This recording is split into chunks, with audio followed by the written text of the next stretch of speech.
I'm 96 years old, and last year, I did something I'd been thinking about for 50 years. I called my first love, the girl I never forgot, the one that got away. I spent half a century wondering what happened to her, building her up in my mind, imagining what could have been. And when I finally found her, when I finally heard her voice again, her answer destroyed everything I'd believed for 50 years. Let me tell you what nobody tells you about first loves. My name is Robert. I'm 96 years old. And I've been in love with two women in my life. The first was Evelyn. I met her in the summer of 1948. I was 19, she was 18. We had 3 months together, 3 perfect months, and then she was gone. The second was my wife, Patricia. We were married for 52 years before she passed. Good woman, good marriage, good life. But Evelyn was always there, in the back of my mind, the unanswered question, the what if. For 50 years I carried her with me, a ghost, a memory, a fantasy of what could have been. And then Patricia died, and I was alone, and that ghost got louder. So at 95 years old, I decided to find her. It took me 6 months, phone calls, internet searches with my grandson's help,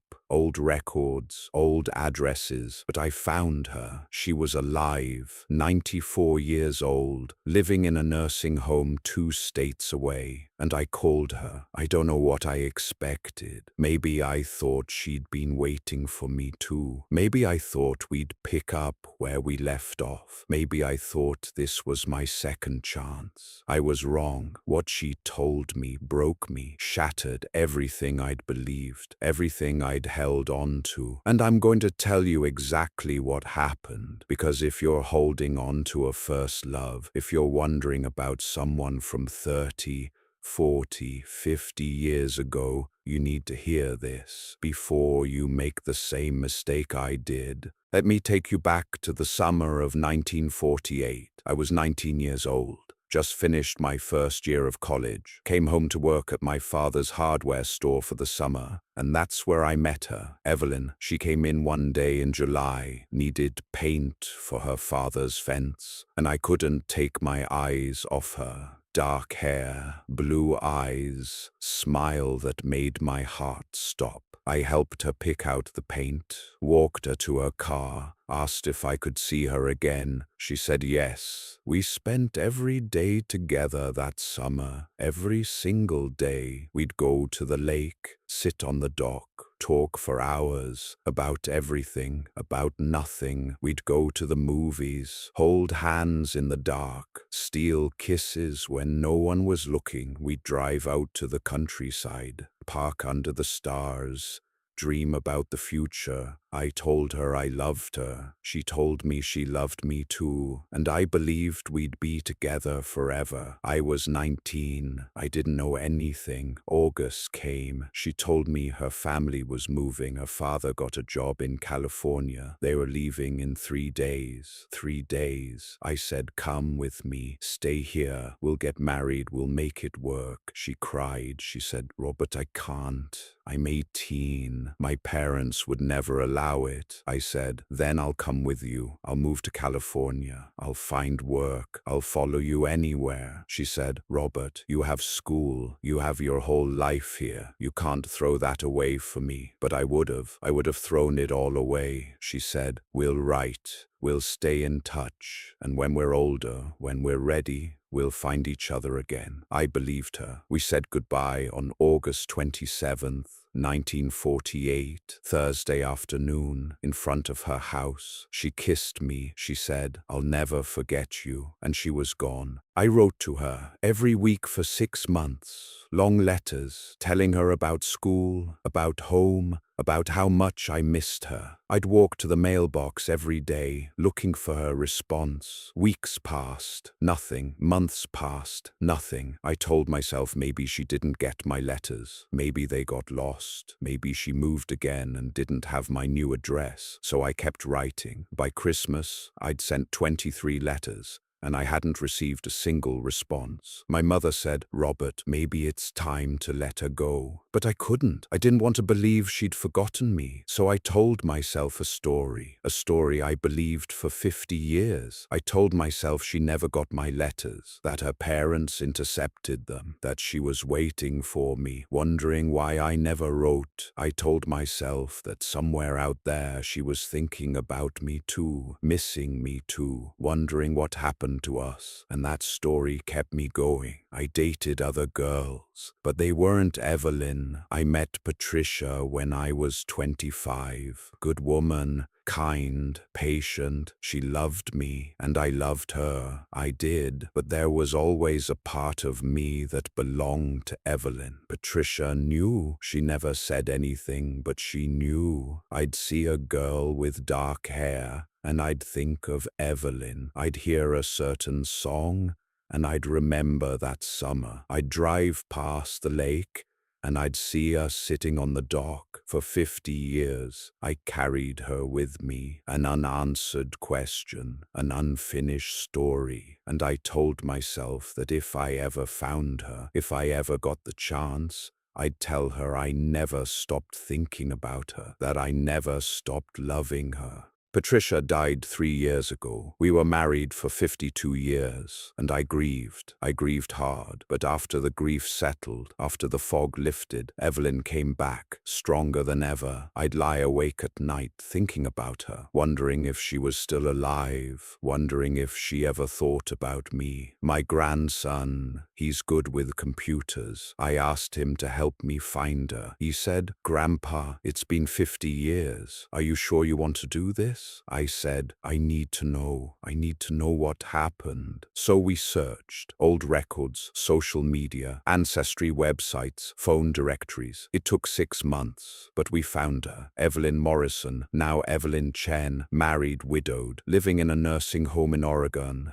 94 years old, still alive. My heart stopped when I saw her name. My grandson said, "Do you want me to call?" I said, "No.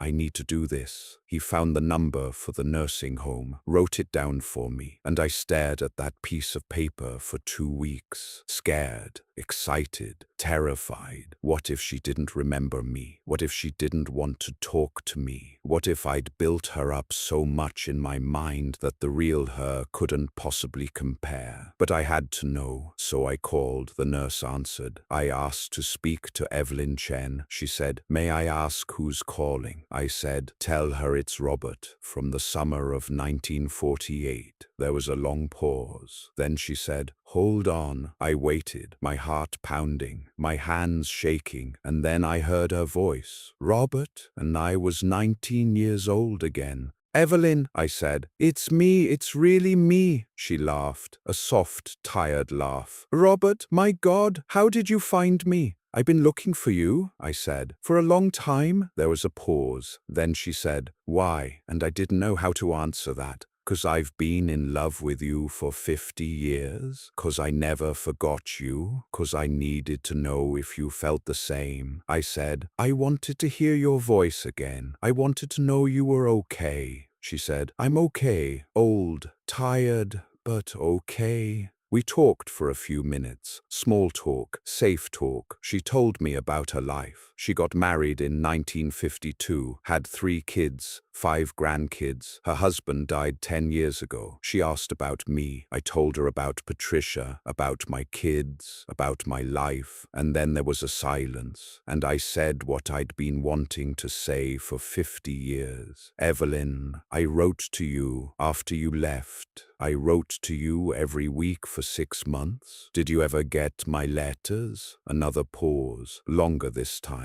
Then she said, "Yes, Robert, I got them." My heart stopped. "You got them?" "Yes, I got every single one." "Then why didn't you write back?" And what she said next destroyed me. She said, "Because I'd already moved on." "What do you mean you'd moved on?" I asked. She sighed. "Robert, that summer was beautiful." It was, but it was just a summer. I was 18 years old. I wasn't ready to spend my life with anyone. "But you said you loved me." "I did love you, the way an 18-year-old loves." But I wasn't in love with you, not the way you were with me. I felt like I'd been punched in the chest. I met someone in California, she continued, 2 months after we moved. His name was David. We got married a year later. But the letters, I said. I poured my heart out in those letters. I know, and I'm sorry. I should have written back, should have told you I'd moved on. But I was young. I didn't know how, so I just didn't. You just didn't. I'm sorry, Robert. I really am.